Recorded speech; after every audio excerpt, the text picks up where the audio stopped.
आज हम Napoleon Bonaparte का उदय एवं पतन विषय के अंतर्गत नेपोलियन के पतन के कारणों के बारे में जानेंगे कि नेपोलियन का पतन किन कारणों से हुआ और उससे पूर्व वाटरलू के युद्ध में उसकी क्या स्थिति हुई, वो क्यों पराजित हुआ, उसको विस्तार से समझेंगे। क्योंकि नेपोलियन की जो सैनिक शक्ति थी वो अपने आप में काफ़ी मजबूत थी, लेकिन लगातार युद्ध करने के कारण और सभी दिशाओं में युद्ध छेड़ने के कारण उसकी स्थिति कमज़ोर होती गई और उसका जो विश्व विजेता बनने का जो स्वप्न था वो भी उसके पतन का कारण बना। क्योंकि उसको ये विश्वास था कि वह पूरे विश्व में उसको अपने अधिकार में कर लेगा और पहले इसको पूर्ण सफलताएं प्राप्त होती रही, तो इससे वह अधिक उत्साही रहा। और लेकिन जब वह वाटरलू के युद्ध में जब पराजित हो जाता है और उससे पहले भी उसको लिपजिंग के युद्ध में बुरी दशा हो जाती है, तो उसका पतन शुरू हो जाता है। और उसके पतन में बहुत सारे महत्वपूर्ण कारण थे, जैसे कि वह पोप से शत्रुता ले लेता है, महाद्वीपीय व्यवस्था उसकी पतन का कारण बनी। इसके बाद स्पेन का राष्ट्रीय आंदोलन भी उसके पतन का कारण माना गया। मास्को अभियान भी उसके पतन का कारण है। इसके बाद फ्रांस की आर्थिक दुर्दशा होना, ये भी उसके पतन का कारण। उसकी नौसैनिक शक्ति की दुर्बलताएं भी उसके पतन का कारण। नेपोलियन की महत्वाकांक्षा भी उसके पतन का कारण और चारित्रिक दुर्बलताएं भी उसके पतन का कारण और भाई भतीजावाद और सैनिक दुर्बलताएं, ये सब उसके पतन का कारण बनी। जो कि एक स्वाभाविक ये था कि उसने करीब 40 युद्ध किए और ये सभी उसमें एक तरह से उन्मादी में डूबा हुआ और भाई भतीजावाद से ग्रसित, अहंकार से भरा हुआ नेपोलियन। तो इसका जो परिणाम निकला वो इसके अपने ही कार्यों के बुरे रूप में परिणाम देखने को मिलते हैं कि इसका पतन हो जाता है। तो पहले देखेंगे वाटरलू का युद्ध। तो वाटरलू के युद्ध से पहले लिपजिंग के युद्ध में नेपोलियन बुरी तरह पराजय हुआ और राइन नदी के उस पार उसको खदेड़ दिया गया। 4 दिन तक चलने वाला युद्ध, ये जो लिपजिंग का युद्ध जो है वो 4 दिन तक चला, जो इतिहास में राष्ट्रों का युद्ध के नाम से भी प्रसिद्ध है। नेपोलियन की पराजय के बाद मित्र राष्ट्रों ने बोरबा वंश के लुई 18वें को फ्रांस के सिंहासन पर बिठाया। लुई को क्या किया, दोबारा से सिंहासन पर बिठा दिया गया और फ्रांस के साथ अस्थायी संधि कर ली मित्र राष्ट्रों ने। तो उद्देश्य यही था कि अब नेपोलियन की स्थिति कमजोर है, अब वो पराजित हो चुका है लिपजिंग के युद्ध में, तो अब उसका कोई मतलब नहीं। तो इसीलिए लुई 18वें को फ्रांस के शासन पर मित्र राष्ट्रों द्वारा बिठा दिया जाता है। किंतु 1815 ईस्वी में नेपोलियन गुप्त रूप से एल्बा द्वीप से भागकर फ्रांस पहुंच जाता है और सैनिक और जनता ने उसका फिर क्या किया, स्वागत किया। जनता और फ्रांस और सैनिक जो थे उन्होंने नेपोलियन को अभिवादन किया कि वापस लौट आया फ्रांस, और उसको इस तरह से उसका भव्य स्वागत होता है। और लुई 18वां इस घटना को देखकर फ्रांस छोड़कर बेल्जियम भाग गया। कहाँ चला गया, बेल्जियम। नेपोलियन पुनः सम्राट बन गया। मित्र राष्ट्रों ने तत्काल युद्ध छेड़ दिया फिर से, अब वो शासन सत्ता भी संभाल लेता दोबारा से। और लुई 18वां जो भयभीत होकर वो फ्रांस छोड़कर बेल्जियम भाग जाता है। अंत में 18 जून 1815 के दिन वाटरलू के मैदान पर नेपोलियन और वेलिंगटन के मध्य घमासान युद्ध हुआ। वेलिंगटन के मध्य घमासान युद्ध होता है 1815 18 जून। ब्लूचर के द्वारा अपनी सेना को लेकर वाटरलू के मैदान में पहुंचना एक निर्णायक एक तय मोड़ बिंदु साबित होता है। ब्लूचर के द्वारा सेना को लेकर मैदान में पहुंचने पर नेपोलियन की सेना के पैरों उखड़ गए, मतलब एक तरह से सेना पराजित होने लगी, जिससे युद्ध का पासा ही पलट गया और नेपोलियन की सेना पराजित हो गई। और वाटरलू का युद्ध नेपोलियन के जितने भी युद्ध लड़े उसमें सबसे महत्वपूर्ण युद्ध माना जाता है। यहीं से उसका एक तरह से शक्ति और सत्ता का अंत होता है। अब देखते हैं नेपोलियन के पतन के कारण। तो नेपोलियन किन कारणों से उसका पतन हुआ? तो उसका पहला कारण है नेपोलियन की महत्वाकांक्षा। नेपोलियन एक अत्यधिक महत्वाकांक्षी था। वो ये चाहता था कि अधिक से अधिक उसका साम्राज्य विस्तार हो और कमजोर देशों को वह उस पर अधिकार कर ले। नेपोलियन अत्यधिक महत्वाकांक्षी के साथ साथ वह विश्व को अपने अधिकार में करना चाहता था। इसके लिए उसने 40 युद्ध लड़े, जिसमें वाटरलू का युद्ध सबसे महत्वपूर्ण, जिसमें उसे पराजय का मुंह देखना पड़ता है। तो अत्यधिक महत्वाकांक्षा व्यक्ति होना भी नेपोलियन के सबसे ज़्यादा एक भयानक एक कमी मानी जा सकती है, जो उसको पतन की ओर ले गई। नंबर 2, शारीरिक शक्तियों का कमजोर होना। क्योंकि नेपोलियन की उम्र ढल रही थी और नेपोलियन किसी पे विश्वास नहीं करना, योग्य व्यक्तियों की सलाह नहीं लेना, ये उसके लिए भी उसकी भयानक भूल थी। और ढलती उम्र के साथ वह अधिक मोटा भी हो गया था और इसके साथ साथ वह विलास प्रिय भी हो गया था, जिसके कारण वह उतनी क्षमता से कार्य नहीं कर पा रहा था जो पहले वो युवा अवस्था में कर रहा था। और उसके जो उद्देश्य थे वो काफ़ी बड़े थे, जिसके कारण वह शारीरिक अक्षमता के कारण भी बावजूद वह सदैव यही प्रयत्न करता है कि किसी भी क्षेत्र में नया युद्ध छेड़ा जाए और सभी दिशाओं में युद्ध करना उसके लिए सबसे महंगी बात साबित हुई। तो शारीरिक शक्तियों का कमजोर होना भी उसके पतन का कारण माना जा सकता है। चारित्रिक दुर्बलता है। अब नेपोलियन अहंकारी घमंडी तो था ही, साथ साथ के वह क्रोधी स्वभाव का भी था। वह जल्दी से आवेश में आ जाता था और इसके कारण वह योग्य व्यक्तियों को भी दंडित कर दिया करता था, जिससे कि उसके प्रशासन में योग्य व्यक्ति का अभाव भी होने लगा। और सम्राट बनने के बाद उसने सलाहकारों की सलाह भी माननी बंद कर दी थी। और चारित्रिक में देखा जाए तो वो अधिक विलासप्रिय हो जाना भी उसके लिए घातक सिद्ध हुआ। इसके बाद भाई भतीजावाद। तो उसने अपने एक भाई नेपोलियन ने अपने नेपोटिज्म को भी बढ़ावा दिया और उसने अपने एक भाई लुई को हॉलैंड का राजा बनाया और दूसरे भाई जेरोम को वेस्टफेलिया का राजा बनाया। तीसरे भाई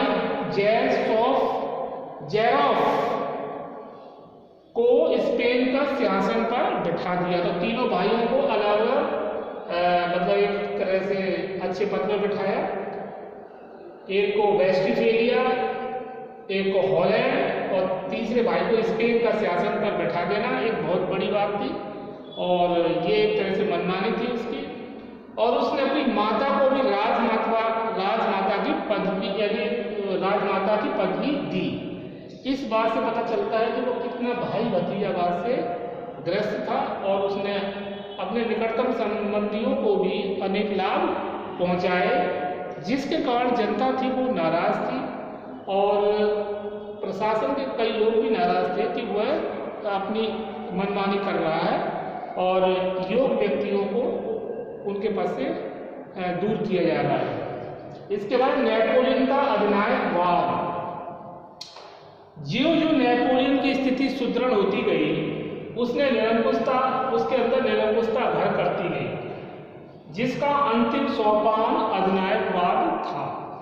मतलब वो ये चाहता था कि सारी शक्तियाँ जो है वो एक ही हाथ में केंद्रित हो जाए और लोगों को किसी प्रकार की शक्ति न रहे और जिससे क्या है कि वह जो चाहे वही करे और जनता की इच्छा को उसने दबाने की पूरा प्रयास किया। और एक तरह से निरंकुश शासन व्यवस्था को वह अत्यधिक कठोर और बनाना चाहता था, जिससे जनता पीड़ित थी और जनता की आवाज़ को दबा भी दिया जाता था, जिससे कि नेपोलियन के विरुद्ध ही लोगों में जन आक्रोश व्याप्त हो गया और जो आगे चलकर उसके पतन का कारण बनता है।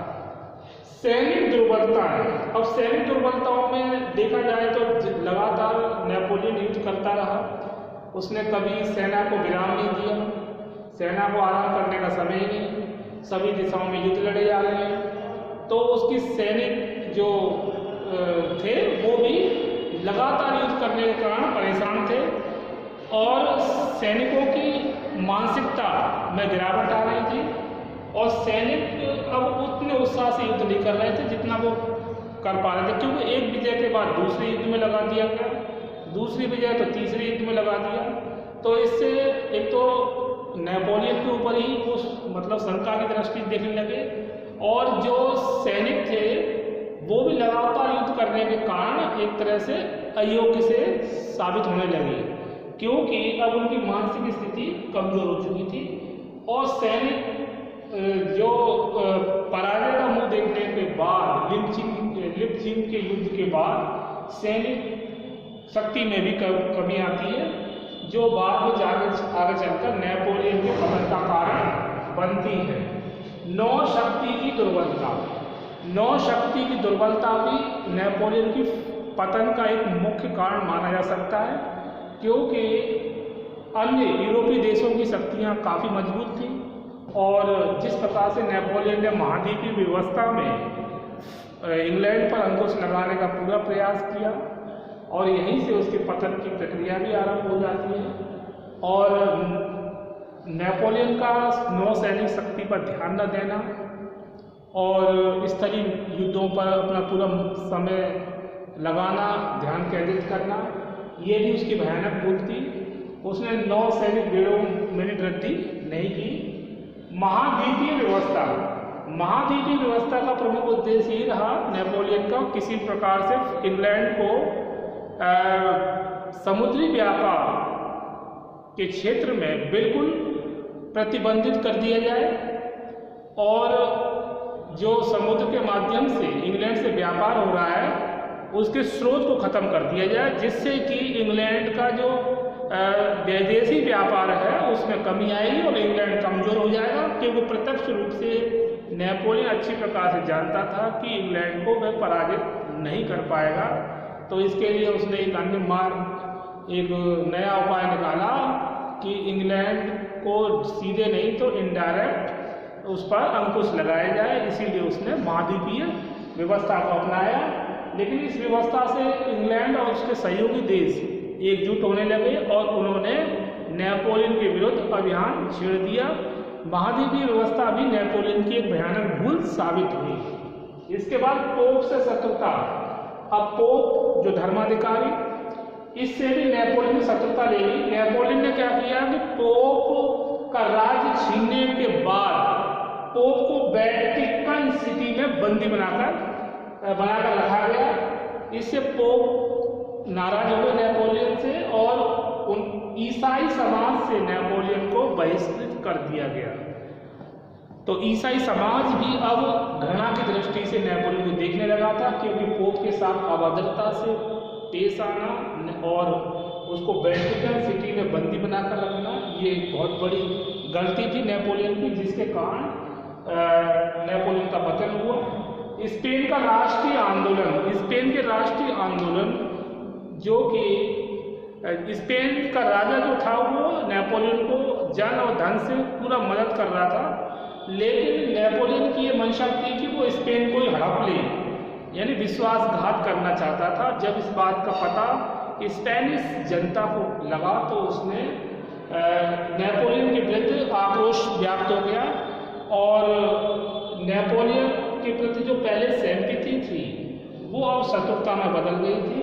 और स्पेन में जो राष्ट्रीय आंदोलन हुआ उसने भी इस बात को सिद्ध कर दिया कि नेपोलियन स्पेन का शत्रु है, ना कि मित्र। तो ये भी एक स्पेन का राष्ट्रीय आंदोलन भी नेपोलियन के पतन का कारण बनता है। मास्को अभियान। मॉस्को अभियान भी नेपोलियन की भयानक भूल थी। रूस के विरुद्ध जो अभियान चला, इसमें नेपोलियन की बुरी दशा हो जाती है और नेपोलियन की जो सेना है वो बुरी तरह खदेड़ दी जाती है। जब इस बात की जानकारी विश्व के अन्य देशों को मिलती है तो पूरा विश्व की अन्य शक्तियां भी नेपोलियन की विरुद्ध खड़ी हो जाती है, क्योंकि अभी तक तो ये बात चल रही थी कि नेपोलियन को पराजित करना इतना आसान नहीं है।